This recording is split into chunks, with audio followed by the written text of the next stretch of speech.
Hello, I'm Sunny Williams. I'm up here on the International Space Station. So this is Node 2. This is a really cool module. Of course, most of these modules you'll see they have 4 sides and they're put together. That way we could sort of work on a flat plane, either a wall, a floor, another wall, or the ceiling. But you know, again, all you have to do is turn yourself and your reference changes. The reason I'm bringing that up is because this is where 4 out of 6 of us sleep. And so people always ask about sleeping in space. Do you lie down? Are you in a bed? Not really, because it doesn't matter. You don't really have the sensation of lying down. You just sit in your sleeping bag. So here's one sleep station right here. I'm going in right now. You can follow me if you want. So I'm inside. It's sort of like a little phone booth, but it's pretty comfy. I've got a sleeping bag right here that we sleep in, so we don't have sort of like a little bit of a cover. We don't fly all over the place.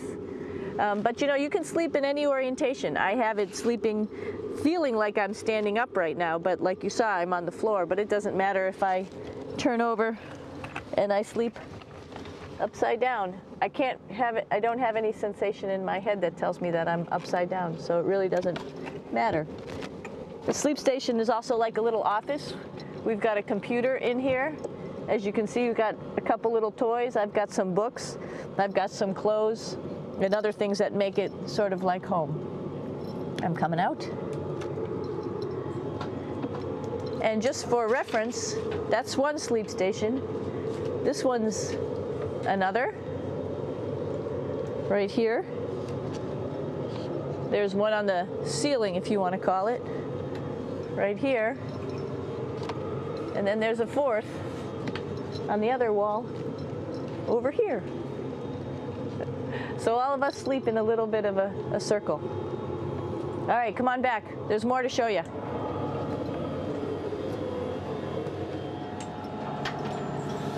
I know that there's some questions about how to use the bathroom and how do you actually live in space like normal, like at home. I mentioned real quickly about getting up in the morning and brushing your teeth and washing your face. Well, how do you do that?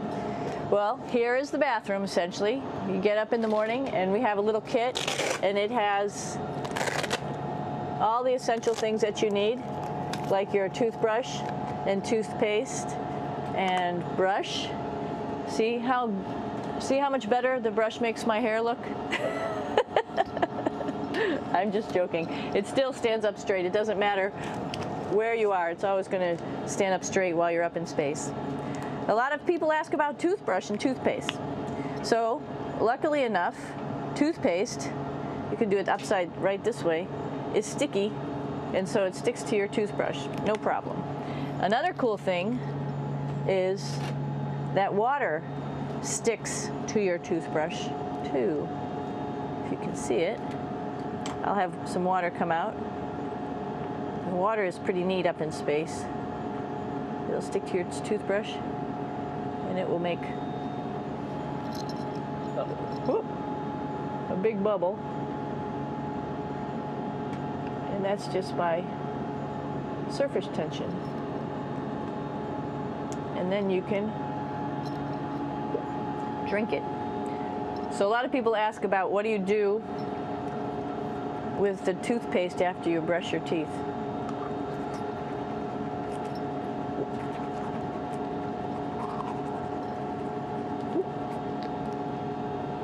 Two options.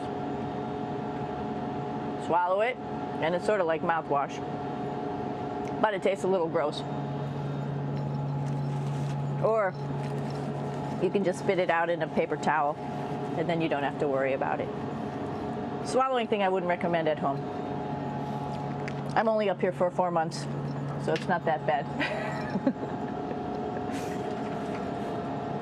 One of the most pressing questions about living in space, of course, is the bathroom. So let's take a look at that little piece of work. Come on in.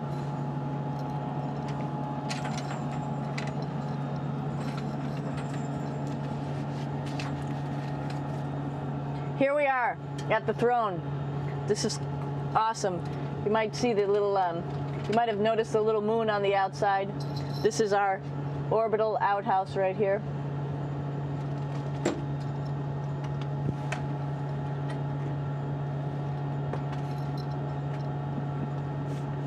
And of course, it serves for 2 functions. Number 2, right here. I'll show you.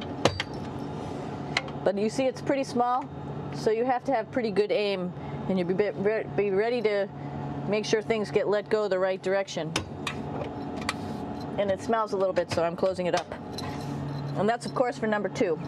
And this guy right here is for number 1. So they're sort of 2 slightly separate functions, but you can do a little, essentially both, by hanging on right here and doing number 1 and number 2. I might add it's color coded, so you really don't get it mixed up, which is nice. This is yellows for number 1. And also there's a selection of paper. People always ask about toilet paper. What do you do with toilet paper? What kind of toilet paper do you have? We have gloves, just because sometimes it does get messy. We have some Russian wipes, which are a little bit coarse if you like the coarse type of toilet paper. We have some nice tissues, which are nice and soft if you like soft toilet paper. We have Huggies, just for any cleanup. You know, we were all babies once, and this sort of helps. And then if things get really out of control, we have disinfectant wipes, just to make sure we clean up here. Because, you know, just like the water I showed you, the number 1 stuff can sort of go all over the place if you don't aim correctly. And did I mention both of these have a little bit of suction, so they should keep things going in the right direction. But like I said, sometimes things get a little out of control if you are out of control yourself flying around. So we have lots of protective stuff. And of course, you do have your privacy. There's a little door, so other people know that you're in there. Here's a pretty cool place. This is sort of like in your house where everybody meets in the morning. After you wash your face, brush your teeth, you want to find something for breakfast. And this is our kitchen. You might notice there's all sorts of foods here. It's like opening the refrigerator. You got all your different stuff that you want to have: drinks, meats, eggs, vegetables, cereals, bread, snacks. And that's a good place. That's where you find all the candy. Side dishes, and then some little power bars just in case. So we have all this type of food. Some of it is dehydrated, and so we have to hydrate it, fill it up with water. Some of it is already made, and then all we have to do is heat it up. So something like this, I'm pulling out barbecued beef brisket. Pretty yummy. Not only is this food made in the US, but we also have food here from Japan. We've got Russian food. As you can see, all these red containers are filled with food that's from Russia. And then we get some of our specialty stuff, some things that we like, some of our favorite stuff that your family can send up. In fact, I like fluffernutters, and so I got sent up some fluff so I could make my fluffernutter with peanut butter. So you have a lot of food up here, no problems.